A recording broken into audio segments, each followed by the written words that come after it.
Hi, Brandi. Thank you so much. I am Uh, so looking forward to our time today. Absolutely awesome. So I am excited to talk to you. Let's just jump in.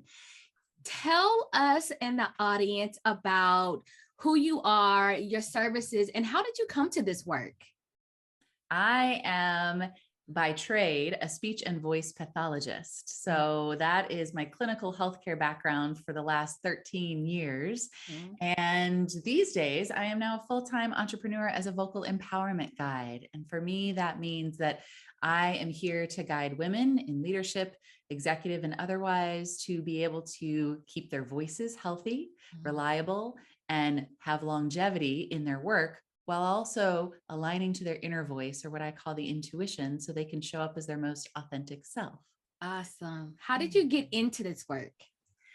It was not something that I was familiar with until I got to college. Mm. Many people had already kind of had a sense of what they wanted to do, and I was kind of dabbling in different things. I thought I wanted to be a marine biologist, but then who didn't 20 years ago, you know?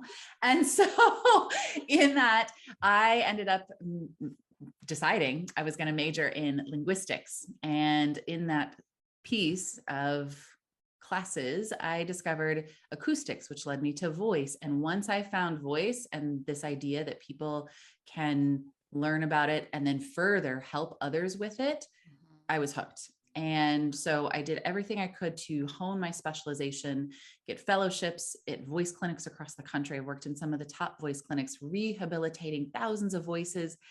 And then there came a point, both in my personal life and professionally, that I started to see these patterns as certain, particularly women, would come in. They often were holding positions of leadership, of power, executive or otherwise, and had started to notice physical changes in their voice.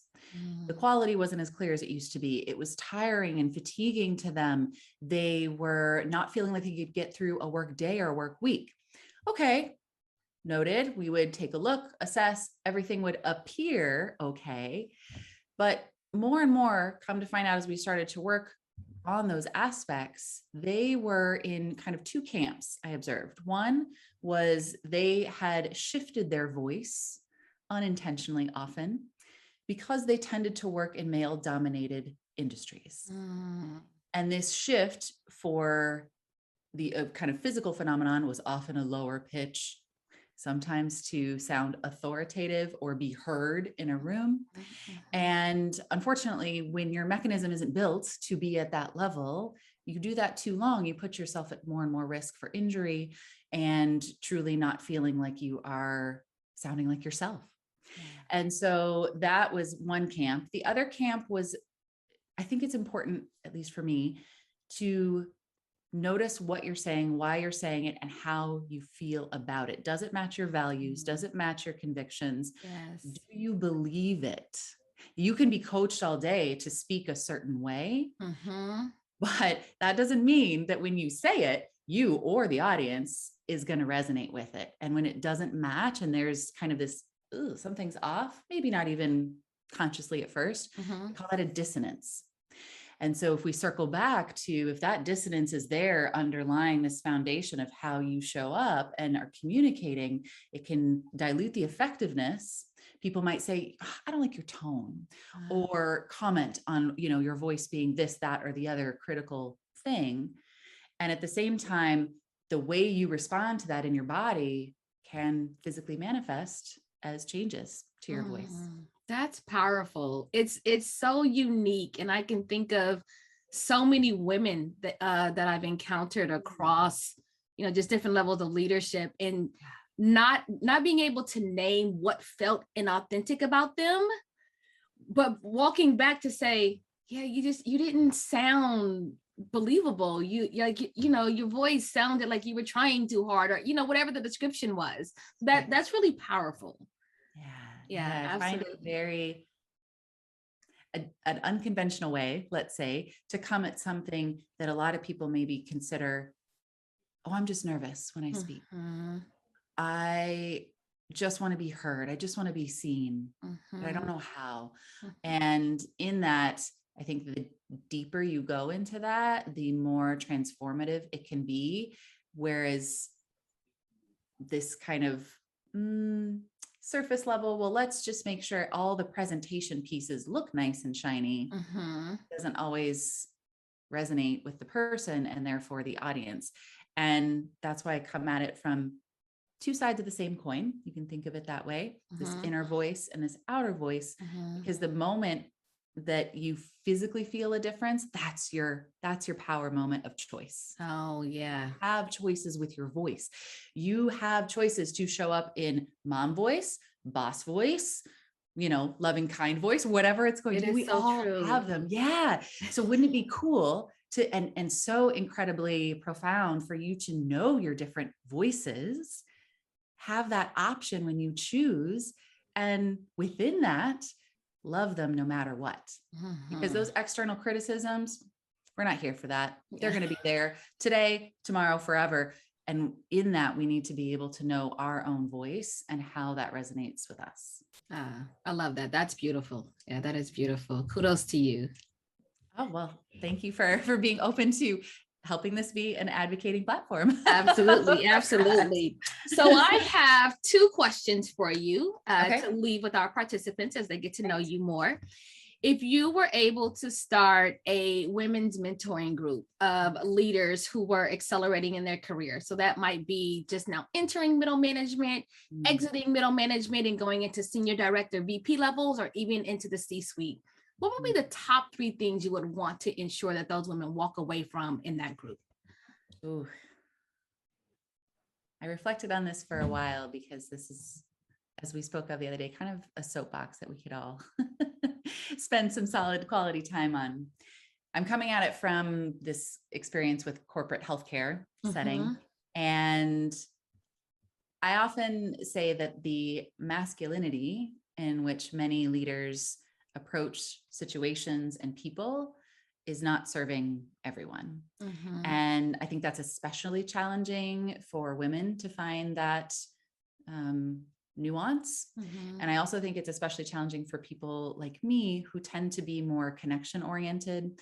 I find I'm more qualitative over quantitative and in my approach, and I want to be seen and heard for the ideas that I have. So to that end, in leadership, I admire the knowing of how to lead from courage and compassion over rigidity. So that would be the first outcome. Okay. The second one, transparency and communication, which I believe starts with the leader learning to listen to and aligning to that inner voice that we spoke of so that it actually resonates in their outer voice. And then the third outcome would be, instead of uniformity, recognizing, celebrating, and elevating people's strengths. So that the ecosystem of whether it's a team, a situation, a project is such that everyone desires to show up as themselves, which in turn drives them to want to do their best. Yeah, that's powerful. So if that same group were now a group of college age women who were seeking now to enter into the workforce, how might that message be the same or different? How might the outcomes change? I surprised myself a little bit because I figured, well, these are definitely 3 things that I would, want across the board. However one defines how they are leading in their life. And yet, for me, what came through is more from personal experience and where I was at that time. The first one would be more than do. Be more than do. There are so many options of how to earn a living. And I wish I had recognized that and explored more and followed those nudges sooner. I am so grateful. I turned fabulous 40 this year, and I am so grateful for where I'm at and just the breadth of time that existed between then and now. So rather than this, first you do this, and then you do this, and then maybe you get a partner, and then you settle down, and then you retire. Ooh, that gives me like the EBGBs right now. And that's just not, the case that everyone wants that. And if you do, awesome. However, stay curious and explore. So that would be my first one, and the being more than doing. So in that, notice what lights you up, notice what makes you feel radiant. And then can you bring your whole self to that place? Because if you're coming with your whole self, you're coming from a place of trust, unconditional love for who you are, and remembering your worthiness. Yeah. So whatever next steps you decide, that all can come in the process of that foundation. And then the third thing that came through is along that thread of understanding that you can be more than do, make an impact, is noticing how your energy is and how that operates. Yeah. And prioritizing within that your wellness so that you have a more fulfilling life. Creating boundaries that serve you, speaking them out, and being really intentional with that. All again, for me, comes from that divine inner place that we are aligning to, so that it guides you on your journey and you're allowing for whatever unfolds in faith. Yeah. Yeah. And in that faith, for allowing in the how, you can find all of this wisdom and have that accessible to you at any time. I just heard the acronym FAITH, for allowing in the how. Yeah. Beautiful. I cannot take credit for it. I heard it from one of my mentors, and yet it's just one of my favorites. Yeah. Thank you for passing it along. That is beautiful. Yeah. Absolutely. I wish I had those messages as a college student as well. Awesome. Brienne, thank you for sharing a little bit about yourself to the participants. We can't wait to dive into your content and all the learning that you're going to give to us. I'm so looking forward to it. Thank you for this time, Brandi. Talk to you soon. Bye-bye. Bye.